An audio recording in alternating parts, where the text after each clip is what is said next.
இன்னைக்கான எபிசோட பொறுத்த வரைக்கும் பிக் பாஸ் வீடு ஒரு கலவர பூமியா இருந்தது அப்படின்ற மாதிரி தான் சொல்லணும். இவனுங்களை திருட சொன்னா திருடனுங்களுக்கு உண்டான மதிப்பு போச்சேடா அவங்களால அப்படின்ற மாதிரி தான் இருக்கு. இவனுங்களை திருட சொன்னா அங்க வந்து பாத்தீங்கன்னா வழிபறி பண்ணிட்டு இருக்கானுங்க. எனக்கு ஒண்ணுமே புரியல. டேய் இந்த டாஸ்க் என்னன்னு உங்களுக்கு கடைசி வரைக்கும் புரியலடா அப்படின்ற மாதிரி தான் இருந்தது. ஆனா பிக் பாஸ் ஒரு வழியா அந்த டாஸ்க்கை முடிக்கிறதுக்குள்ள படாத பாடுபட்டுட்டாரு அப்படின்ற மாதிரி சொல்லணும். 3 நாளுமே அந்த மனுஷன் டேய் கேரக்டர்ல இருங்கடா அப்படின்ற மாதிரி கதறிக்கிட்டே இருந்தாரு. கடைசி வரைக்கும் எவனும் நாங்க கேரக்டர்ல இருக்க மாட்டோம், நீ என்ன வேணா சொல்லு, நாங்க எங்க இஷ்டத்துக்கு தான் இருப்போம் அப்படின்ற மாதிரி தான் இருந்தானுங்க. கடைசியில் வேற வழி இல்லாம அந்த மனுஷனே பார்த்தீங்கன்னா நாளைக்கு வரைக்கும் எக்ஸ்டெண்ட் பண்ண முடியாது, இது இன்னைக்கே முடிச்சு விட்டுரும் அப்படின்ற அவர் முடிச்சு விட்டாரு. ஆனா அந்த பிக் பாஸ் வீட ஒரு மாதிரி பார்த்தீங்கன்னா தீப்பிடிக்க வச்சுட்டானுங்க. அந்த சண்டை கலவரம் நடந்தது இல்லை, அப்போ வந்து பார்த்தீங்கன்னா கேமரா வந்து மேலே பார்க்குது கீழே பார்க்குது. பார்த்தீங்களா 1 எபிசோட்ல லைவ்ல வந்து ஃபுல்லாக காமிச்சாங்க. ஆக்சுவலாக 1 எபிசோட்ல வந்து நிறைய இடத்த அவங்களால காமிக்கவே முடியல. அந்த மாதிரி கத்திக்கிட்டு இருந்தானுங்க, மாற்றி மாற்றி அடிச்சுக்கிட்டு இருந்தானுங்க. ஒரு மாதிரி ரொம்ப ரொம்ப ஒஸ்ட்டாக போச்சுங்க. இது வரைக்கும் எந்த சீசன்லையும் இப்படி ஒரு சண்டையை பார்த்துருக்க மாட்டோம். ஏன்னா ஒருத்தன் 2 பேர் வந்து பார்த்தீங்கன்னா இந்த மாதிரி ஒரு மாதிரி கொஞ்சம் வந்து பார்த்தீங்கன்னா பயங்கரமா பைத்தியக்கார மாதிரி பண்ணுவானுங்கன்னு வச்சுக்கோங்களேன். ஒரு வீடே பைத்தியக்காரத்தனமா பண்ண எப்படி இருக்கும் அந்த மாதிரி தான் இருந்தது. சரியான சண்டை, அடிச்சுக்கிட்டு நாடுறானுங்க அப்படின்ற மாதிரி தான் சொல்லணும். ஸோ என்ன நடந்தது அப்படின்றத டீட்டெயில்டாக பார்க்கலாம். உண்மையிலே சொல்ல வச்சுக்கோங்களேன், இன்னைக்கு அந்த எபிசோட புதுசாக இந்த சீசன் யாராவது பார்த்தாங்கன்னு வச்சுக்கோங்களேன், இன்னையோட அந்த ஒரு செக்மெண்ட், அதாவது இன்னைக்கு லைவ்லேயும் சரி 1 எபிசோட்லையும் பார்த்தவங்களுக்கு என்னடா இது இப்படி அடிச்சுக்கிறாங்க அப்படின்ற மாதிரி ஒரு பக்கம் பார்த்து பயப்படுவாங்க. ஏன்னா அந்த அளவுக்கு கொடூரமாக அடிச்சுக்கிட்டாங்க. 3 அட்டெம்ப்ட், ஆக்சுவலாக 3 அட்டெம்ப்ட் பண்ணாங்க. 3 அட்டெம்ப்ட்டுமே ஃபெயிலியர்.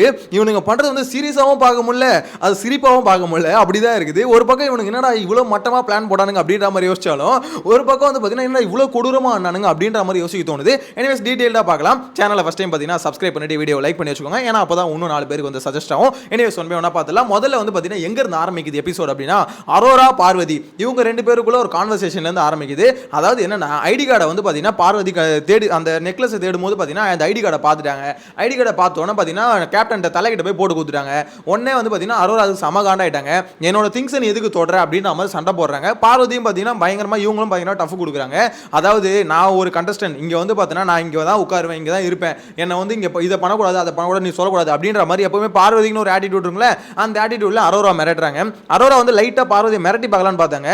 திருப்பி பார்வதி தான் நான் தான் ரவுடி பொம்பளையாக்கும் அப்படின்ற மாதிரி ஒரு பொசிஷன்ல உட்காந்துக்கின்னு கூட அவங்களோட எப்படி செட்டப் கமுருதினு அவரே கூட வச்சுக்கின்னு பயங்கரமா மிரட்டிட்டு இருந்தாங்க. ஃபைனலா அரோரா அங்கேருந்து கிளம்பி வெளியே வந்து பார்த்தீங்கன்னா ஒப்பாரி வைக்க ஆரம்பிச்சிட்டாங்க. அங்கேயே ஆள ஆரம்பிச்சிட்டாங்கன்னு வச்சுக்கோங்களேன். ஏன்னா அவங்களால ஏற்றுக்கவே முடியல, என்னடா ஐடி கார்டை இந்த மாதிரி போட்டு கொடுத்துட்டாலே அப்படின்ற மாதிரி. ஆக்சுவலாக அரோரா பண்ணது தப்பான்னு கேட்டிங்கன்னா தப்பு தான். அதுக்கு இவ்வளோ பில்டப் அரோரா கொடுத்துருக்கோன்னா மண்டையில் அடிச்சுக்கிறாங்க. கமுருதினி ஃப்ரெண்டு தான் என்ன ஊர் ஃபுல்லாக இப்படி சொல்லி வச்சிருக்காங்க அப்படின்ற மாதிரி சொல்கிறாங்க. ஆக்சுவலாக அரோரா நீங்கள் பழகினதும் கொஞ்சம் ஓவராக தான் இருந்தது, ஓகேங்களா, அதை வந்து கொஞ்சம் அக்செப்ட் பண்ணி தான் ஆகணும். எனிவேஸ் அரோராவுக்கு வந்து பார்த்தீங்கன்னா கமுருதின் வந்து பார்வதி கூட சேர்ந்ததுலேருந்து அவங்களுக்கு கமுருதினை சுத்தமாக பிடிக்கல அப்படின்றது தெரியும். ஆனால் இந்த மேட்டரில் வந்து பார்த்தீங்கன்னா ஃபுல் அண்ட் ஃபுல் அரோரா என்ன சொல்கிறாங்கன்னா, என்னடா லவ் அது கன்றாவி லவ் அப்படின்ற மாதிரி சொல்கிறாங்களே, அதை அக்செப்ட் பண்ணிக்கலாம். அரோரா சொல்ற பாயிண்ட்ல அந்த பாயிண்ட் எடுத்துக்கலாம். இது அப்படியே காவிய காதல் கன்றாவி காதல் நான் வெளியவே அப்படிதான் சொல்லிட்டு இருக்கோம். இது காதல் இல்ல, அது பேரு காஜி அப்படின்ற மாதிரி வேணா சொல்லலாம். அது காதல்னு மட்டும் சொல்லக்கூடாது. ஏன்னா அந்த மாதிரி ஒஸ்டா தாங்க எப்போ பார்த்தாலும் கட்டி கட்டி பிடிச்சிக்கிட்டு தடவிக்கிட்டு இருக்கிறது. என்ன இது கேட்டால் இதுக்கு வந்து முட்டு வர கொடுக்குறானுங்க, எப்படின்னே தெரியல. பார்வதியும் இது கமுருதினும் வந்து பார்த்தீங்கன்னா இந்த டாஸ்கஸ் பற்றி டிஸ்கஸ் பண்ணிட்டு இருந்தாங்க. அதை போய் தப்பாக பேசுறீங்களடா, டேய் மனசாட்சி இல்லடா, நீங்கள் பிஆர் வேலை பாருங்க, அதுக்குன்னு இப்படியாடா வாங்கின காசுக்கு மேலே கூறீங்களடா அப்படின்ற மாதிரி தான் இருக்கு. ஏன்னா பார்வதியும் கமுருதினும் உட்காந்து நைட் டைம்ல உட்காந்துன்னு இந்த டாஸ்க் எப்படி பண்ணலாம் அப்படின்னு நம்ம டிஸ்கஸ் பண்றாங்களா. அதை தான் பார்த்தீங்கன்னா கமுருதின் அந்த போட்டோ கூட இன்டர்நெட்ல நீங்க பார்த்துருப்பீங்க, பயங்கரமா வைரல் ஆகிட்டு இருக்கும். கமுருதின் வந்து பார்த்தீங்கன்னா பார்வதி பின்னாடி வந்து மோப்ப பிடிப்பாரு.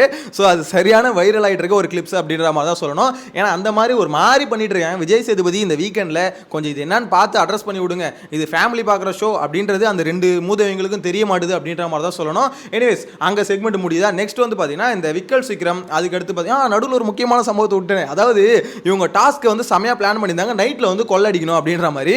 ஸோ எல்லாருமே பயங்கரமாக திட்டம் போட்டு நைட்டில் தூக்கிடலாம் அப்படின்ற மாதிரி வந்து தூங்குற மாதிரி கொஞ்சம் நடிப்போம், அதுக்கப்புறம் தூக்கிடுவோம் அப்படின்ற மாதிரி தூங்குனானுங்க. எல்லாருமே தூங்கிட்டானுங்க, ஒருத்தனையும் எந்திரிக்கல. கடைசியில் பார்த்தீங்கன்னா சாண்ட்ரா எந்திரிச்சு எழுப்புறாங்க. ஆக்சுவலாக அதெல்லாம் எதுக்கு 1 எபிசோட்ல கட் பண்ணானுங்கன்னு தெரியல. எழுப்புறாங்க, அங்கே போய் இவரை கமுருதினி எழுப்புறாங்க, இங்கே வந்து அவங்க பேர் எஃப்ஜே எழுப்புறாங்க. ஸோ எல்லாரையும் வியானம் எழுப்புறாங்க. எல்லாம் எந்திரிச்சு பார்த்துட்டு திருப்பி என்னடா தலை தொங்கிருச்சு அப்படின்ற மாதிரி தான் இருந்தது. அதெல்லாம் செம்ம ஃபன்னாக இருந்ததுங்க.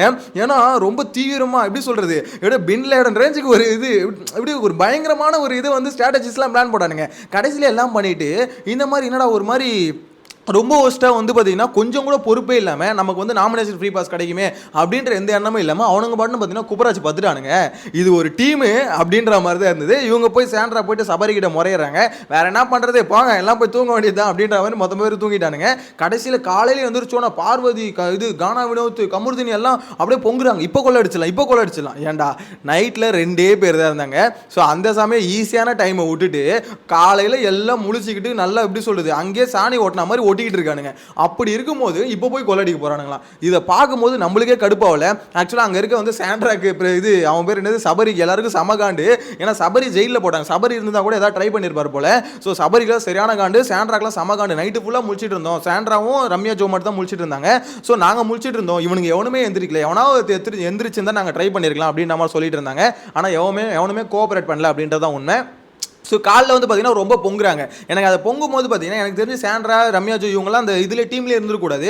நைட்டு ஃபுல்லாக தூங்கிட்டீங்க, உங்கள் டீமில் நாங்கள் ஏன்டா இருக்கணும், எப்படி தான் தோக்க போகிறது தெரிஞ்சு இப்படி தோற்றலாம் விட்டுட்டு இருக்கணும். எனிவேஸ் அதுக்கப்புறம் பார்த்தீங்கன்னா ஒரு பிளான்லாம் போடுறாங்க. யார் கானா வினோத்தை சொல்கிறாரு, நம்ம இங்கேருந்து இப்படி போய் அட்டாக் பண்ணுவோம், அப்படி போய் அட்டாக் பண்ணுவோம். இந்த பார்வதி எல்லாருமே சேர்ந்து தான் பிளான் போடாங்கன்னு வச்சுக்கோங்களேன். ஆனால் இது ஒரு மட்டமான பிளான். அவங்க வந்து பெட்ஷீட் எடுத்துகிட்டு போவாங்களாம். எடுத்துக்கிட்டு போயிட்டு அப்படியே பார்த்தீங்கன்னா யார் எடுக்கிறதுன்னு தெரியாதான். ஏன்டா ஓடுறது 2 பேர், ஒருத்தன் பெட்ஷீட்டை பூச்சிக்கிறேன், இன்னொருத்தன் வந்து பார்த்தீங்கன்னா அந்த நெக்லஸ் எடுக்க போகிறேன். இதை வந்து மூளை இருக்கிறவன் கண்டிப்பாக அதை பார்த்தானா அப்பட்டமா தெரியும், ஓகே இவன் தான் எடுக்கிறான் அப்படின்ற மாதிரி செம்மையாக யோசிக்கிறாங்களா. சூப்பராக யோசிச்சிங்களா அப்படின்ற மாதிரி தான் இருக்குது. அதுலேயும் அந்த மக்ருதினை மக்குத்தனமாக ஒன்று பண்ணாப்புல. அந்த பக்கம் பின்னாடி யாருமே இல்லை, நெக்லஸை பிடுங்கி தூக்கி போட்டாப்புல. அதாவது அவர் என்ன நினச்சா தூக்கி போட்டு நம்ம டீம் எடுத்துப்பாங்கன்னு அங்கே நெக்லஸை தூக்கி போட்டு கையில் வேறு ஏதோ எடுத்துக்கின்னு ஓடுறாங்க. ஒரு பக்கம் கமருதீன் ஓடுறாரு, ஒரு பக்கம் பார்த்தீங்கன்னா சபரி ஓடுறாரு. சபரியை தோர்த்திக்கின்னு அமித் ஒரு பக்கம் பார்த்தீங்கன்னா பின்னாடியே ஃபாலோ பண்ணுறாரு. இந்த பக்கம் கமருதீன் தோர்த்திக்கின்னு அரோரா ஃபாலோ பண்ணுறாங்க. அப்படின்ற மாதிரி ஒரு கலவரமாக போச்சு. ஆனால் விஷயம் என்ன தெரியுமா, அதாவது அவனுக்கு 2 பேரும் என்ன நினச்சிட்டு இருக்கானுங்கன்னா பிளான் என்ன தெரியுமா, முதல்ல போட்டது கானா வினோத்தும் கமருதீனும் நமக்கு யாருக்கிட்ட இருக்குன்னு யாருக்குமே தெரிய வேணாம் அப்படின்னு நம்ம நினச்சானுங்க. ஆனால் கடைசி வரைக்கும் அவனுங்களுக்கு தெரியல, டே அது ஆப்போசிட் டீம் கிட்ட தான்டா இருக்குது, உங்கள் டீம் கிட்டே இல்லைடா அப்படின்ற மாதிரி தான் என்ன பொறுத்த வரைக்கும் அது ஸ்லீப்பாக தான் இருந்தது. ஏன்னா அவனுங்க டீம் கிட்ட நெக்லஸே இல்லை. ஆனால் அது வந்து பில்டப் மட்டும் கொடுத்துக்கிட்டே இருந்தானுங்க. அந்த சுபிக்ஷா பொண்ணு இருக்குல்ல, கரெக்டாக கமருதீன் தூக்கி போட்டோன்னு அழகாக போய் மேலே போய் படுத்துக்குச்சு. அவள் தான் டேய் நம்ம கிட்ட தான்டா இருக்குது, அவனுங்களை விடுங்கடா அப்படின்ற மாதிரி பார்த்தீங்கன்னா அசால்ட்டாக வர சொல்லிட்டாங்க. ஸோ அங்கேயே சில பேருக்கு அதாவது திவ்யாவுக்கு வந்து கையில் அடிபடுது, அந்த மாதிரி கொஞ்சம் எப்படி சொல்றது டக்குன்னு ஒரு மாதிரி ஓடுறானுங்களா, அதில் அடிபடுது. நெக்ஸ்ட் அட்டெம்ப்ட் வந்து பார்த்தீங்கன்னா இன்னும் மோசமாக இருந்தது. அந்த இடத்துல சுபிக்ஷா, அந்த இடத்துல அரோரா எல்லாரையும் போட்டு ஒரு மாதிரி நசுக்கிட்டானுங்க. இதில் இவங்க நசுக்கினாங்க அவங்க நசுக்கினாங்கலாம் மேட்டர் இல்லை. அது கமருதீன் நசுக்கினாரோ கானா வினோத் நசுக்கிறாரோ அமித் நசுக்கினாரோ அதெல்லாம் மேட்டர் இல்லை. இந்த அட்டெம்ப்ட் இவ்வளோ அக்ரெசிவாக ஏன்டா ஆடுறீங்க, நீங்கள் எடுக்க போகிறீங்கன்னு தெரிஞ்சு போச்சு. எடுக்க போகிறது 2 பேர் தான் தெரியும். அப்பட்டமாக எல்லாரும் கண்ணு முன்னாடி ஒன்று பண்ணுறீங்க, அது படு கேவலமாக இருக்குது. அதை அக்செப்ட் பண்ணிக்க முடியலங்க கானா வினோத்தால். நான் தான் சொன்னல கானா வினோத் கொஞ்சம் எக்ஸ்போஸ் ஆகிட்டே இருக்காருன்னு. அசிங்கமான கேம், நீங்க ஆனது அசிங்கமான கேம் இல்லைன்னு சொல்லிட்டு ஜஸ்டிஃபை பண்றாரு. அப்ப எந்த எக்ஸ்ட்ரீம் போய் ஆடுவியா, இதுதான் சொல்றாங்கல்ல. என்னைக்கு ஒருத்தன் வந்து டாஸ்க்குள்ள இன்வால்வ் ஆகி ஒரு விஷயத்தை பண்ணணும்னு நினைக்கிறானோ அன்னைக்கு தான் பார்த்தீங்கன்னா ஒருத்தன் எக்ஸ்போஸ் ஆவான். இவ்வளோ நாள் கானா வினோத் தப்பிச்சதே பார்த்தீங்கன்னா எதுலையும் பெருசா அவரோட எப்படி சொல்கிறது ஃபுல் பொட்டன்ஷியல் நம்ம அவர் மூலையை யோசிச்சு ஒரு விஷயம் பண்ணதில்லை. இப்போ வந்து யோசிச்சாரு, அவர் வந்து எக்ஸ்போஸ் ஆகிறாரு. இந்த அளவுக்கு எல்லாத்துக்கும் ட்ரிகர் ஆகிட்டே இருக்காரு இன்றைக்கி. அதாவது இவ்வளோலாம் ட்ரிகர் ஆகும். நான் தான் சொன்னல திவாகர் கிட்டே இவர் வந்து கோவப்பட்டு இந்த மாதிரி ட்ரிகர் ஆகி இந்த மாதிரிலாம் பண்ணிட்டு இருந்தார். அப்போ வந்து பார்த்தீங்கன்னா பெருசாக எதுவும் தெரியல. ஆனால் இன்றைக்கி மற்ற கண்டஸ்டன்ட் கிட்ட அது பண்ணும்போது அப்பட்டமாக தெரியுது எதுக்கு இந்த ஆள் இந்த அளவுக்கு கோவப்படுறான், இந்த அளவுக்கு வார்த்தை விடுறான் அப்படின்றதுக்கு அப்பட்டமாக தெரியுது. ஸோ கானா வினோத் அவருக்குன்னு ஒரு சப்போர்ட் இருக்குது, அவரோட கவுண்ட் இருக்குன்னு பார்த்தீங்கன்னா நிறைய நம்மளே நிறைய டைம் வந்து ஓகே கானா வினோத் கவுண்டர் நல்லா இருக்குப்பா அப்படின்ற மாதிரி யோசிச்சோம். ஆனால் இந்த மாதிரி ஒரு ஃபேஸை பார்க்கும்போது நம்மளுக்கு என்ன தோணுது, ஓகே கானா வினோத் ஃபேஸ் கொஞ்சம் கொஞ்சமாக ரிவீல் ஆகுது, அவர் டாஸ்கில் இன்வால்வ் ஆக அவரோட கோவம் வந்து பார்த்தீங்கன்னா வெளியே வருது அப்படின்ற மாதிரி தான் புரிஞ்சிக்க முடியுது. செம்மையாக கத்திக்கிட்டே இருந்தா. ஒரு பக்கம் கமருதீன், ஒரு பக்கம் கானா வினோத் ஒரு மாதிரி அலப்பறை பண்ணிட்டாங்க. ரொம்ப ரொம்ப மோசமாக இருந்தது. ஏன்னா அவ்வளோ அக்ரெசிவாக ஆட வேணாம்.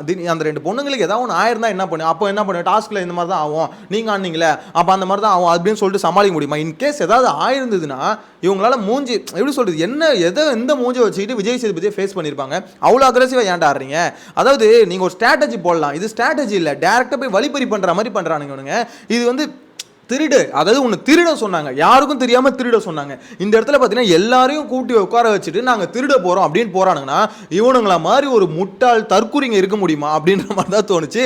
சத்தியமாக சொல்கிறேன், அப்பட்டமான தற்கூரி. ஏன்னா டாஸ்க் லெட்டரில் க்ளீனாக இருக்குது, அந்த இடத்துல வந்து யாரும் இல்லாதப்ப திருடணும் அப்படின்றது அந்த ஐயோ என்ன சொல்கிறேன்னே தெரியல. அந்த முதல் லைனுக்குள்ளே உங்களுக்கு புரியலன்னா இவனுங்களெல்லாம் பிக் பாஸ் டீமில் வந்து செலக்ட் பண்ணியிருக்காங்க பாருங்க. அந்த செலெக்ஷன் டீம் எப்பா இந்த ஒட்டுமொத்த கூட்டமும் நீங்கள் அடிச்சிக்கும் போது எனக்கு அதுதான் தோணுச்சு. இந்த செலெக்ஷன் டீமை காரி துப்பணும் அப்படின்ற மாதிரி பிக் பாஸ் வந்து கண்டஸ்டன்ட் திட்டுறாருல, அவங்கள திட்டக்கூடாது. அந்த செலக்ட் பண்ணாங்கல்ல கண்டஸ்டன்ட் செலெக்ஷன் டீம் அவங்கள தான் திட்டணும். யாரா இவனுங்க, என்னடா இது மீன் மார்க்கெட்டோட மோசமாக இருக்கு, மீன் மார்க்கெட் கூட பரவாயில்லடா, இது என்னடா இப்படி அடிச்சு பைத்தியக்கார கூட்டம் மாதிரி இருக்கிறா இது அப்படின்ற மாதிரி பிக் பாஸ் கண்டிப்பாக ஒரு திட்டணும். விஜய் சேதுபதி வீக்கெண்டில் வந்து இவங்களை திட்டக்கூடாது, கண்டஸ்டன்ட் திட்டவே கூடாது.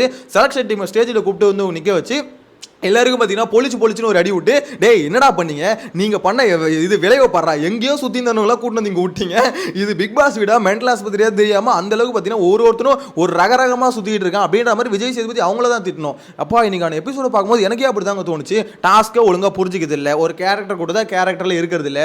பிக் பாஸும் கத்தி பார்த்துட்டாரு, கதறி பார்த்துட்டாரு, களி ஊற்றியும் பார்த்துட்டாரு, என்ன பண்ணாலும் சரி நாங்கள் அப்படி தான் இருப்போம் அப்படின்ற மாதிரி இருந்துட்டானுங்க. இதுக்கு நடுவில் எஃப்ஜே வந்து பார்த்தீங்கன்னா அந்த கேரக்டர் நீ ஒழுங்காக பண்ணலை அப்படின்ற மாதிரி ஆப்படிச்சு தூக்குனாரு. அது வந்து பாத்தீங்கன்னா இந்த மாதிரி மாடர்ன் டீம்ல இருந்து மட்டும் தான் செலக்ட் பண்ண சொன்னாரு, ரெட்ரோ டீமை விட்டுட்டாரு. மேபி பிக் பாஸ் வந்து பாத்தீங்கன்னா ரெட்ரோ டீம்ல எல்லாம் நல்லா பண்றாங்க அப்படின்னு நினைக்கிறாரா என்னன்னு தெரியல. இல்ல ஒருவேளை அவங்க ஜெயிச்சதுனால, அதாவது எப்படி சொல்றது, நெக்லஸ் எடுத்து ஒரு டாஸ்க் வந்து ஒழுங்கா ஜெயிச்சதுனால அவங்கள விட்டுட்டாரான்னு சொல்லல. இந்த டீம்ல இருந்து மட்டும் ஒருத்தர் வந்து தூக்க சொன்னாரு. எல்லாரும் ஆல்ரெடி பேசி வச்சுதான். ஏன்னா எஃப்ஜே வந்து பாத்தீங்கன்னா நேற்று நைட்டு தூங்கிட்டே இருக்கான், முந்தின நேற்று நைட்டு தூங்கினா, ஸோ தூங்க முடிஞ்சா இருக்கா, அவனை வந்து தூக்கிடலாம் அப்படின்னு நம்ம முடிவு பண்ணி தூக்கி விட்டாங்க. தூக்கி விட்டதுலேருந்தே பார்த்தீங்கன்னா எஃப்ஜேக்கு சமகாண்டு. ஒரு பக்கம் பார்வதிக்கும் எஃப்ஜேக்கும் முட்டுது. லைவ் நீங்கள் 1 hour எபிசோட்லேயே பார்த்துருப்பீங்க, 2 பேரும் மாறி பேசின்னு ஒரு மாதிரி பண்ணிட்டு இருந்திருப்பாங்க. லைவில் பார்க்கும்போது எம்மா இந்த பார்வதி வாயை தயவு செஞ்சு யாராவது ஒரு டேப் போட்டு ஒட்டுங்கடா, முடியலடா, என்னடா அது வாயா என்ன கருமோனே தெரில. உண்மையிலே இப்போ நம்மளாம் ஒரு 10 நிமிஷம் இந்த மாதிரி வீடியோவில் பேசுறதுக்கே பார்த்தீங்கன்னா அந்த வலிக்குது. ஆனால் எப்படின்னு தெரில, நாள் ஃபுல்லாக பேசிக்கினே இருக்குது. ஐயோ சீரியஸ்லி சொல்கிறேன், பார்வதி மாதிரி ஒரு ஆளை நம்ம பார்த்துருக்கவே முடியாது. அதான் பீடன்னு சொல்றது சும்மாவா சொன்னாங்க, சத்தியமா சொல்றேன் பீட. எப்பா என்னன்னே தெரியலங்க. உண்மையில ஒரு மாதிரி லைவ் பார்க்கும்போது இரிட்டேட்டிங்கா இருக்குங்க. பார்வதி பண்றது ரொம்ப இரிட்டேட்டிங்கா இருக்கு. இவ்வளவு மோசமாலாம் பண்ணக்கூடாது. ஆக்சுவலா உங்களுக்கு ஒருத்தனை பிடிக்கல ஒரு டாஸ்க், ஏன்னா பார்வதி என்ன சொல்றாங்க, டாஸ்க்குக்காக பண்றேன், இரிட்டேட் பண்றதுக்கோசம் பண்றேன். மக்கள் இரிட்டேட் ஆக மாட்டாங்க நீங்க பண்றதை தொடர்ந்து ஒருத்தவங்க வந்து ஒரு மாதிரி பண்ணிக்கிட்டே இருங்க, மக்கள் இரிட்டேட் ஆக மாட்டாங்களா? ஒரு பக்கம் எஃப்ஜே ஒரு பக்கம் பார்வதி ரெண்டும் மாறி அடிச்சுக்கிச்சு. கடைசியில் பாட்டு பாட ஆரம்பிச்சிட்டான். அதாவது நீ கத்துறல, உன் கத்தலுக்கு ஆப்போசிட்ல நான் பாட்டு பாடுறேன் அப்படின்னு சொல்லிட்டு இவன் பார்த்தீங்கன்னா கிட்டத்தட்ட ஒரு 20 நிமிஷம் லைவ்ல பார்த்தேன், பயங்கரமா பாட்டு பாடிட்டே இருந்தான். அந்த பாட்டு பாடுறது தாங்க முடியாம பார்வதியே கதறி எந்திரிச்சு ஓட்டாங்க. எப்பா உங்கள்கிட்ட விட்றா அப்படின்னு சொல்லிட்டு ஓட்டாங்க. அந்த அளவுக்கு பாட்டு பாடுறான்னு பாருங்களேன். பார்வதியே பயந்து ஓடுறாங்கன்னா எவ்வளோ தொடர்ந்து கேப்பே விடாமல் அவன் பாட்டு பாடிட்டே இருக்கான் 10-15 நிமிஷமா. நானே மிரண்டேன், என்னடா இப்படி பாடுறான் அப்படின்ற மாதிரி. ஆனால் இந்த விஷயத்தை ஒத்துக்கணுங்க, எஃப்ஜே உண்மையிலே டேலண்ட் தான். அவனுக்கு ஆட்டிடியூட் வந்து ரொம்ப அதிகமாக இருக்குது, அதை குறைச்சிக்கூடா. உண்மையிலே டேலண்ட் பக்காவாக இருக்குங்க. 15 நிமிஷம் 10 நிமிஷமோ என்னன்னு நினைக்கிறேன், அப்படியே பாடிக்கிட்டே இருக்கான். கானா வினோத்துக்குலாம் பார்த்தீங்கன்னா மோல் அடிச்சு கையில் அவருக்கு வலிக்க ஆரம்பிச்சிச்சு, அந்த அளவுக்கு பாடினா அப்படின்ற மாதிரி தான் சொல்லணும். எனிவேஸ் ஒரு பக்கம் பார்த்தீங்கன்னா பார்வதி இந்த எஃப்ஜே சண்டை முடியுதா, நெக்ஸ்ட் இப்போ இந்த சண்டைக்கு வரும். இந்த கலவர் வந்து 2 அட்டெம்ப்ட் முடிஞ்சிருச்சு. அந்த இடத்துல சுபிக்ஷாவும் போட்டு நசிக்கிட்டானுங்க. இதில் பார்த்தீங்கன்னா கடைசியில் வந்து அந்த பிரச்சனை போயிட்டு இருக்கும்போது தேர்ட் அட்டெம்ப்ட் கமருதீன் திருப்பி எடுக்க ட்ரை பண்ணுறா. அப்படி அவ்வளோ கலவரம் நடந்துருச்சு.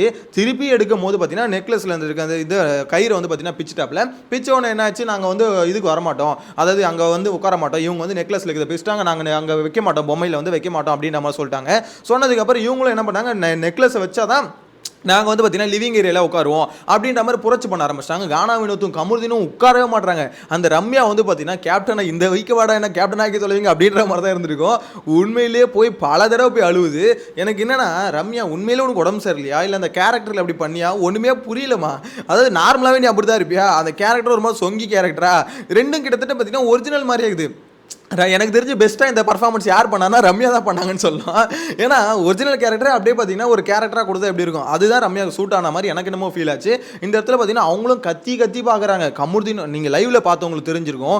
உண்மையிலே சொல்கிறேன், கானா வினோத்தும் கமருதீனும் போட்டு சோதிச்சிட்டானுங்க, உட்காரவே மாட்டானுங்க. சண்டை அங்கே ஆல்ரெடி பார்த்தீங்கன்னா ஒரு சண்டை, ஃபஸ்ட்டு ஒரு சண்டை நடந்து முடிஞ்சிச்சு. கானா வினோத்து அதுக்கடுத்து பார்த்தீங்கன்னா பிரச்சனை, இவங்க 2 பேருக்கு ஒரு ஃபைட் ஒன்று போச்சு இல்லை, உட்கார் அப்படின்ற மாதிரி. ஸோ அந்த இடத்துல பார்த்தீங்கன்னா அதுவே கொஞ்சம் எக்ஸ்ட்ரீமாக தான் போச்சு. அதாவது நீ ஆன கேம் வந்து பார்த்தீங்கன்னா அசிங்கமான கேம், நான் ஆன கேம் சூப்பர் கேம் அப்படின்ற மாதிரி பிரச்சனை சொல்ல. ஆக்சுவலாக அது ஒன்று மாதிரி போயிட்டு இருக்கு. விஷயம் என்ன தெரியுமா, கானா வினோத்தால அக்செப்ட் பண்ண முடியல. அதாவது அவங்களோட ஃபெயிலியரை வந்து அக்செப்ட் பண்ண முடியல. அதை அக்செப்ட் பண்ணணும். அது மாதிரி அவர் மேலே ஒரு விமர்சனம் வச்சாலும் அக்செப்ட் பண்ண முடியல. விமர்சனம் வைக்கிறாங்கன்னா விமர்சனத்தை நீ வந்து பதில் தான் கொடுக்கணும், பதில் கருத்து தான் சொல்லணும். இங்கே இந்த கானா வினோத்து இந்த வீட்டில் இருக்க முக்கால்வாசி பேர் பார்த்தீங்கன்னா பதில் கருத்து வைக்க மாட்டாங்க, கத்த ஆரம்பிச்சிடறானுங்க. ஏன்னா உன் மேலே ஒருத்தன் வந்து ஒரு குற்றச்சாட்டு வைக்கிறான், அது இல்லை அப்படின்ற ஒரு நீ வந்து ஒரு பதில் ஒன்று கொடுக்கணும், ஒரு கிளாரிட்டி ஒன்று கொடுக்கணும். அப்போ தான் மக்களுக்கு புரியும், ஓகே அப்படி இல்லை அப்படின்ற மாதிரி. அதுக்கு ஆப்போசிட்டாக நீயும் திருப்பி இப்போ எப்படி சொல்ற, நீ சனியன் ஒன்று திட்டினா திருப்பி அவனு சனியன் தான் சொல்கிறான். அது ஏன் சனியன் திட்டினான்னு ஒருத்தன் கேள்வி கேட்டால் தானே அவன் மாட்டுவான். இங்கே அது பண்ணுறது இல்லை. இதுதான் பார்த்தீங்கன்னா தொடர்ந்து நடந்துகிட்டே இருக்கு. அதனால தான் சொல்கிறேன், கொஞ்சம் அறிவு இருக்கும் அப்படி யோசிப்பான். ஆனால் இவனுக்கு யோசிக்க மாட்டானுங்க அப்படின்ற மாதிரி தான் தோணுது. கானா வினோத்தில் அக்செப்டே பண்ணிக்க முடியல. அவர் உடனே சபரி மேலே ஏற ஆரம்பிச்சிட்டாரு. ஏன்னா சபரி வந்து பார்த்தீங்கன்னா பிரஜனன் சொல்லியிருப்பாரு இது வந்து நல்ல கேமே இல்லை அப்படின்னு சொன்னோன்னே அந்த செகண்ட்லேயே சொல்லியிருப்பாரு இதுக்கு தான் சொன்ன இந்த கேம் ஆட. ஏன்னா சபரிக்கு விருப்பமே இல்லை, இப்படி வந்து எடுத்துகிட்டு போய் ஓடி போய் அடிச்சு பிடுங்கிறதுல விருப்பமே இல்லை. ஸோ அந்த இடத்துல பார்த்தீங்கன்னா அப்பயே வந்து சபரி வந்து லைட்டாக பேக் வச்சிருப்பாரு. கானா வினோத் என்ன பண்ணார், சபரி மேலே சந்தேகப்படுறாரு. எவனோ ஒருத்த பின்னஸ்டான் அப்படின்ற மாதிரி சபரி ஒன்று சத்தியமாக சொல்கிறேன், எங்கள் அம்மா மேலே சத்தியமாக சொல்கிறேன், நான்லாம் பின்னடிக்கலையா அப்படின்ற மாதிரி. ஆக்சுவலாக எதை வச்சு நீ பின்னடி நீங்கள் பண்ணது அப்படியே எப்படி சொல்கிறது, பயங்கரமான ஏதோ மணி ஹெய்ஸ்ட் வந்து பிளானை வந்து யாரோ லீக் பண்ணிட்டாங்க, அதை வந்து கண்டுபிடிச்சிட்டாங்களாம். எல்லாரும் கண்ணு முன்னாடி போய் திருடுறானுங்க. இதுக்கு ஒரு பிளானு, இது வந்து பின்னடிச்சிட்டாங்களாம். டேய் யாரா நீங்கள் திருட போகிறீங்கன்னா அவனுக்கு காலையிலேருந்தே கெஸ் பண்ணிட்டானுங்க இப்படி தான் திருட போகிறீங்க அப்படின்ற மாதிரி. ஸோ இது வந்து பார்த்தீங்கன்னா இது பிளானை வந்து லீக் பண்ணிட்டாங்களா. கானா வினோத் கதறாப்ல, எப்பா கானா வினோத் என்னையா நீனு இவ்வளோ நாள் கத்தாத வச்சு மொத்தமாக சேர்த்து வச்சு கத்துன்னு கத்திட்டாரியா. இன்னைக்கு ஒரு பக்கம் கமுர்தின், ஒரு பக்கம் கானா வினோத். கடைசியில் பிக் பாஸ் பார்த்தீங்கன்னா இவரு விக்கல் ஸ்விக் நம்ம கூப்பிட்டு டாஸ்க்கு உள்ள வந்து நான் எக்ஸ்பிளைன் பண்ணுறேன் அப்படின்னு சொல்லிட்டு உள்ள எக்ஸ்பிளைன் பண்ண சொல்லி கடைசியில் டாஸ்க்கை போயிட்டு முடிச்சுட்டு வந்தாங்க. ஃபைனலாக பார்த்தீங்கன்னா ரெட்ரோ டீம் வந்து வின் பண்ணிட்டாங்க, நாமினேஷன்லேருந்து தப்பிச்சிட்டாங்க அப்படின்ற மாதிரி சொல்லணும். இந்த நாமினேஷன்லேருந்து தப்பிச்சதில் ஆக்சுவலாக 2 பேருக்கு வந்து செம்ம பெனிஃபிட்டு. அது ஒன்று அரோரா, சுபிக்ஷாக்கு பெனிஃபிட்டாக இல்லையா அப்படின்றத வெயிட் பண்ணி தான் பார்க்கணும். ஏன்னா இந்த வீக்கில் வந்து சுபிக்ஷா போகாமல் இருந்தால் சுபிக்ஷாவுக்கும் பெனிஃபிட்டு. அரோராவுக்கு சமலக்கில் அடுத்த வாரமும் நாமினேஷன் இல்லை. யாருங்க என்னங்க அரோரா, ஐயோ 2வது வாரத்தில் போகணும்னு நினச்சேங்க, என்னங்க 10வது வாரம் வரையும் வருதுங்க. எப்பா அரோரா நீ வேற லெவலுமா அப்படின்ற மாதிரி தான் சொல்ல தோணுது. எனிவேஸ் உங்களோட கருத்தை மறக்காமல் கமெண்ட்டில் மென்ஷன் பண்ணுங்கள். நெக்ஸ்ட் வீடியோவில் மீட் பண்ணலாம். பை. வீடியோ லென்த்தாக போயிடுச்சுல, பை.